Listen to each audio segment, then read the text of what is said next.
Bonjour à tous et bienvenue dans Clap Clap. L'émission cinéma de Radio Londres.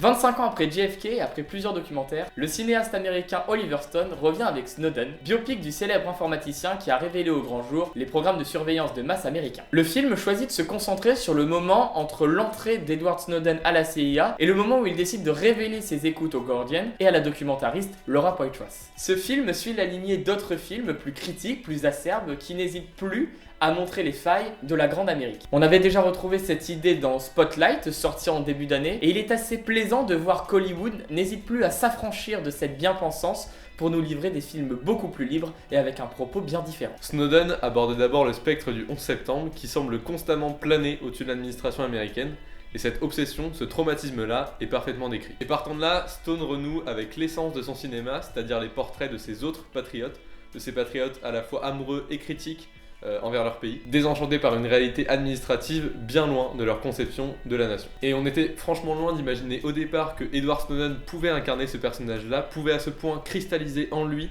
toutes les contradictions de l'Amérique. Oliver Stone rend parfaitement compte de cela et il fait de Snowden plus qu'une idée, plus qu'un personnage, un véritable héros de cinéma. Joseph Gordon-Levitt signe une performance remarquable. Il ajuste ses voix, ses gestes, sa posture au personnage, ce qui donne quelque chose de vraiment remarquable à l'écran. Ça lui permet notamment de se rattraper de The Walk de Robert Zemeckis, sorti l'année dernière, et dans lequel il se retrouvait dans un surjeu total. On retrouve d'autres grands noms du cinéma américain, tels que Zachary Quinto, qui joue le journaliste Glenn Greenwald, ou encore Tom Wilkinson, ou Nicolas Cage. On retrouve enfin Scott Eastwood, fils du réalisateur Clint Eastwood et sosie officiel de Captain America. Il est donc assez réjouissant de voir que le tout Hollywood débarque dans un biopic loin d'être neutre et sur un sujet aussi sensible qui parle de l'administration américaine. Toujours au niveau des acteurs, je mettrai pour ma part un bémol sur Shailene Woodley, que je trouvais vraiment fascinante au début de sa filmographie, notamment dans The Spectacular Now ou dans The Descendants. Mais là, j'ai vraiment du mal avec son personnage et son jeu dans le film, que je trouve assez fade et presque artificiel. En fait, la grande vertu du film, selon moi, c'est d'être avant tout pédagogique, utile. Utile à tous ceux pour qui le programme Prism, l'affaire des écoutes, le nom Snowden, évoque effectivement quelque chose, mais quelque chose d'assez flou, de plus ou moins renseigné, de plus ou moins véridique. Le film a au moins ce mérite-là, c'est d'éclaircir tout ça pour tout le monde,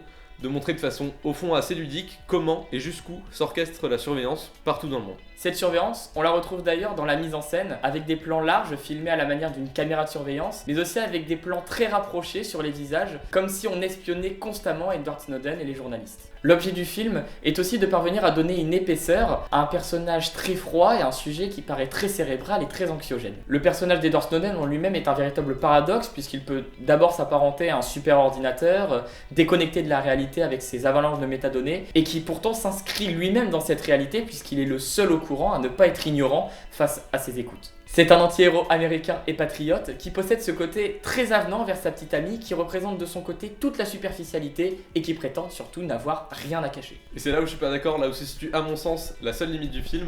En fait, on accorde tellement d'intérêt, tellement d'importance à une affaire d'une gigantesque ampleur qu'à côté, toutes les tentatives d'humaniser le personnage et sa copine restent vaines. Entre d'un côté une vraie ambition documentaire, une grande fascination pour une affaire énorme, et de l'autre des tentatives partielles, conventionnelles et finalement assez peu convaincantes d'injecter de la tendresse, de la passion là-dedans, il y a pour moi une vraie hésitation du film. En résumé, Snowden est une docu-fiction utile et critique, mais qui ne parvient pas à trancher entre la pédagogie et le récit. Merci à tous d'avoir regardé cette 4ème émission de Clap Clap. Comme d'habitude, vous pouvez vous abonner à la chaîne et n'hésitez pas à partager l'émission si ça vous a plu.